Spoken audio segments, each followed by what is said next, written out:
Et du coup, sur les 3 derniers attaquants, pour moi, le choix se restreint entre Marcus Thuram, Jean-Philippe Mateta, Randal Kolo Muani, Et, et, Christopher Esteban, Nkunku, Florian et Thauvin Esteban Le Paul.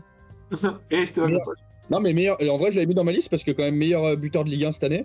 Et il apporte un profil d'un attaquant qui n'est pas forcément en équipe de France. Et quand tu compares les attaquants de pointe, il est plus en forme que certains. C'est pour ça que je parle de plus en forme. Et je sais que, alors forcément, Didier Deschamps n'aime pas les nouveaux joueurs, etc. Par contre, moi, je l'avais mis dans ma liste parce que franchement, ce qu'il est capable de faire sur une année avec Rennes, en n'étant pas connu du grand public, etc., je le J'entends, trouvais très bon, Esteban Le Paul. j'entends totalement. Pour moi, enfin, j'essaie de te convaincre. Vous Vas-y, me direz vas-y. ce que vous en pensez en commentaire. Pour moi, c'est une super idée. Mais déjà, on va attendre la confirmation. Ensuite, la Coupe du Monde, c'est pas la même pression. Pour les Bleus aussi, il ne sera pas titulaire. Et aussi, surtout, il a aucun automatisme avec tous les membres de l'attaque qui, eux, jouent très régulièrement ensemble. Je Que suis ce d'accord. soit Barcola, Dembélé, Doué qui jouent ensemble, Mbappé qui a joué avec eux.